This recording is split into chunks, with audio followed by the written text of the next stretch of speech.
Salut, c'est Nils Deloum et aujourd'hui on se retrouve pour une nouvelle vidéo sur les NFT musicales. C'est un peu différent. Alors les NFT, on connaît tous qu'est-ce que c'est.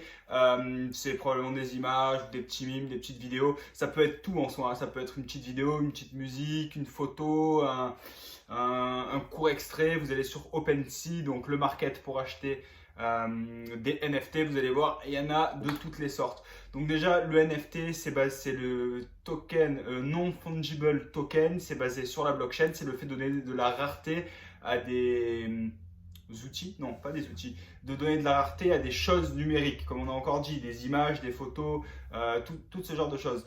Donc, le NFT est basé sur la blockchain. La blockchain, encore une fois, allez regarder les vidéos sur la blockchain, mais ça enlève des intermédiaires, ça permet de faire du peer-to-peer, c'est très sécurisé.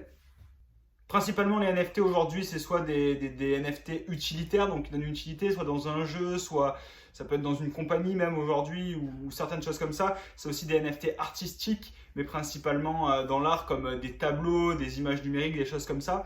Et aujourd'hui, on va voir pourquoi la blockchain, elle pourrait changer l'industrie de la musique au complet. La musique déjà, elle a toujours évolué par rapport à la technologie. C'est-à-dire que la musique au début, fallait que tu ailles écouter directement des violoncelles, tout ça à l'époque. Ensuite, on a pu faire de la musique électronique, c'est passé sur CD, puis sur cassette. Aujourd'hui, après, on peut les écouter sur Internet. Aujourd'hui, on est sur Spotify, on a accès pas mal à toutes les musiques. Et la technologie continue, la technologie donc de la blockchain. Et pourquoi la musique ne continuerait pas sur la technologie de la blockchain? Donc, le problème fondamental de la musique, c'est depuis 1960, les contrats, les royalties, tout le côté juridique n'a pas changé dans la musique. Donc ça veut dire que la technologie avance, mais les contrats, la juridiction n'a pas changé. En fait, ce que la technologie propose, donc encore une fois, la blockchain, c'est du pair-to-pair, donc c'est d'enlever des intermédiaires. Donc ça veut dire que c'est pas l'industrie de la musique qui va changer. Ça serait les artistes qui devraient changer de paradigme et grâce à la blockchain, ils pourraient changer la manière de fonctionner.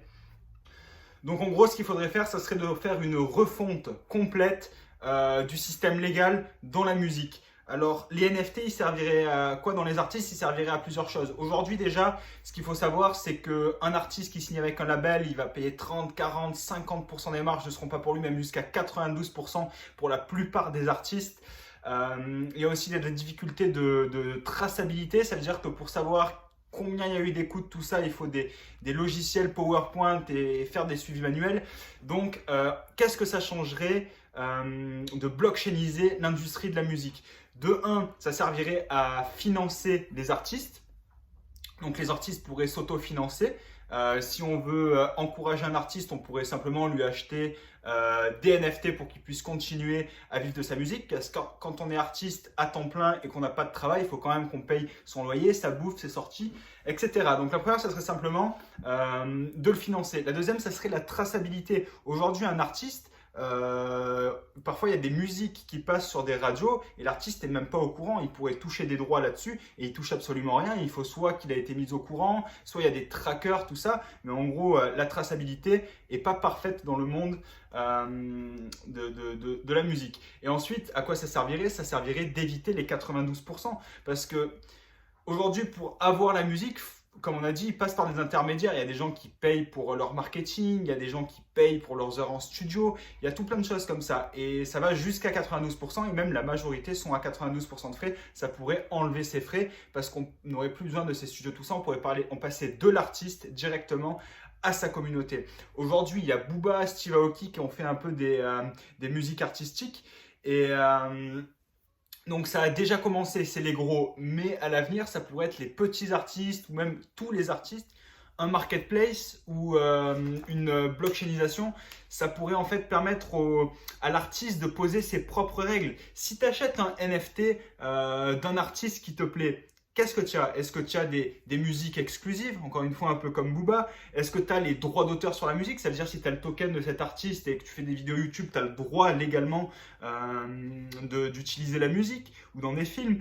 Est-ce que c'est uniquement pour l'encourager? Ça veut dire on l'encourage, tiens, je t'achète un NFT et tu auras un peu d'argent pour continuer à produire ton art? Ou est-ce que carrément on pourrait redonner de la valorisation aux gens qui croient en toi? Ça veut dire redonner les royalties, redonner des droits d'auteur, tout ça. C'est-à-dire que si tu finances un projet, que tu aides à financer un artiste et que ça marche de ouf, tu pourrais quasiment recevoir quelque chose en retour. Aujourd'hui, par exemple, tu vas sur Netflix. Netflix, tu payes un abonnement depuis 10 ans sur Netflix. Je sais même pas si ça fait 10 ans que ça existe. Bah oui, ça fait 10 ans, mais je sais pas si les abonnements sont là depuis 10 ans. Mais tu payes et si tu arrêtes de payer, tu perds tout. Tu n'as plus rien, tu ne peux plus regarder. Alors que là, en achetant des NFT d'artistes, tu repars avec quelque chose, même si tu repars avec quelque chose, tu repars avec un NFT. Donc voilà, donc je voulais simplement dire que c'est pas très structuré, mais que le NFT, encore une fois, la blockchain va changer le monde et va changer les industries. Elle va changer l'industrie de la musique si elle n'est pas pourrie par plein de facteurs qui pourraient arriver. Mais en tout cas, c'est une fenêtre, une opportunité pour tous les petits, les moyens et les gros artistes de reprendre pouvoir sur leur influence musicale. Voilà, je vous laisse. Je suis très content de vous avoir parlé de ça et je vous souhaite une très bonne journée.